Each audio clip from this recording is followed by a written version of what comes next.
सुभाष चंद्र बोस और आईएनए।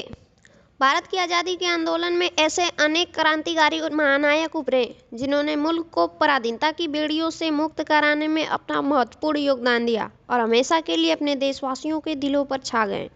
ऐसे ही क्रांतिकारी थे नेताजी सुभाष चंद्र बोस, जिन्होंने देश की आज़ादी के लिए अपना सब कुछ न्यौछावर कर दिया। द्वितीय विश्व युद्ध के दौरान साल 1942 में भारत को अंग्रेजों के कब्जे से स्वतंत्र कराने के लिए आज़ाद हिंद फौज, इंडियन नेशनल आर्मी आईएनए नामक सशस्त्र सेना का गठन किया गया।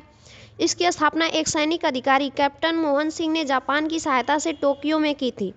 शुरुआत में इस फौज के अंदर उन भारतीय सैनिकों को लिया गया जो जापान और युद्धबंदी बना लिए गए थे। कुछ समय बाद इसमें बर्मा और मलाया में स्थित भारतीय स्वयं सेवकों की भर्ती भी की गई।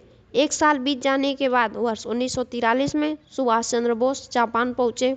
वहां पहुंचकर उन्होंने टोक्यो रेडियो से घोषणा करते हुए कहा कि अंग्रेजों से यह आशा करना बिल्कुल व्यर्थ है कि वे स्वयं अपना साम्राज्य छोड़ देंगे। हमें भारत के अंदर व बाहर से स्वतंत्रता के लिए खुद ही संघर्ष करना होगा। नेताजी के इस भाषण से रास बिहारी बोस बहुत प्रभावित हुए और उन्होंने 4 जुलाई 1943 को सिंगापुर के कैथे भवन में एक समारोह में आज़ाद हिंद फौज की कमान सुभाष चंद्र बोस के हाथों में सौंप दी गई। इसके बाद 5 जुलाई 1943 को सिंगापुर के टाउन हॉल के सामने नेताजी ने सुप्रीम कमांडर के रूप में सेना को संबोधित किया और उन्होंने दिल्ली चलो का पहला नारा दिया। इससे के पहले कुछ महीनों बाद 21 अक्टूबर 1943 को सुभाष चंद्र बोस ने सिंगापुर में एक अस्थायी आज़ाद हिंद सरकार की स्थापना की। इस पर अपना एक झंडा था। इस संगठन के प्रतीक चिन्ह झंडे पर दहाड़ते हुए बाघ का चित्र बना होता था। नेताजी इस सरकार के राष्ट्रपति, प्रधानमंत्री और सेना अध्यक्ष तीनों थे। नेताजी की सरकार को जर्मनी, जापान, फिलीपींस, कोरिया, चीन, इटली, मांचुकु और आयरलैंड ने मान्यता दे दी थी।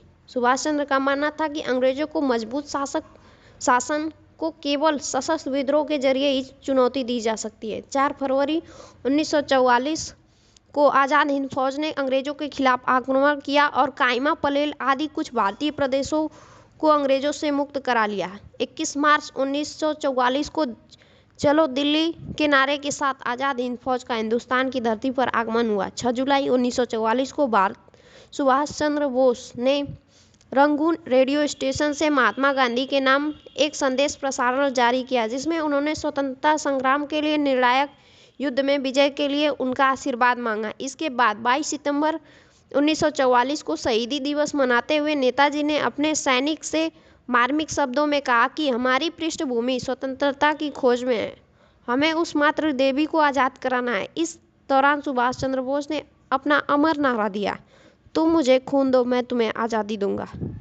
दिया। सुभाष चंद्र बोस के आह्वान पर लोग बड़ी संख्या में सेना में शामिल होने लगे। बोस के नेतृत्व में सेना ने मलाया है वो वर्तमान मलेशिया और बर्मा में भारतीय प्रवासियों के पूर्व कैदियों और हजारों नागरिकों स्वयंसेवकों को आकर्षित किया। इसका परिणाम यह हुआ कि सेना की आंकड़े 40,000 तक पहुंच गए। नेताजी सुभाष चंद्र बोस का मानना था कि भारत से अंग्रेजी हुकूमत को खत्म करने के लिए सशस्त्र विद्रोह ही एकमात्र रास्ता हो सकता है। अपनी इस विचारधारा पर जीवन पर्यंत चलते रहे और उन्होंने एक ऐसी फौज खड़ी की जो दुनिया में किसी भी सेना को टक्कर देने की हिम्मत रखती थी। कर्मठ और साहसी व्यक्तित्व वाले नेताजी ने आज़ाद हिंद फौज के नाम अपने अंतिम संदेश में बड़े प्रभावशाली ढंग से यही बात कही थी कि भारतीयों की भावी पीढ़ियां जो आप लोगों के महान बलिदान के फलस्वरूप गुलामों के रूप में नहीं बल्कि आज़ाद लोग के रूप में जन्म लेंगी, आप लोगों के नाम को दुआएं देंगी और गर्व के साथ संसार में घोषणा करेंगी कि अंतिम सफलता और गौरव के मार्ग को प्रशस्त करने वाले आप ही लोग उनके पूर्वज थे। तुम मुझे खून दो, मैं तुम्हें आज़ादी दूंगा, दिल्ली चलो और जय हिंद जैसे नारों से सुभाष चंद्र बोस ने भारतीय स्वतंत्रता संग्राम में नई जान फूंकी थी। उनके जोशीले नारों ने पूरे भारत को एकता के सूत्र में बांधने का काम किया।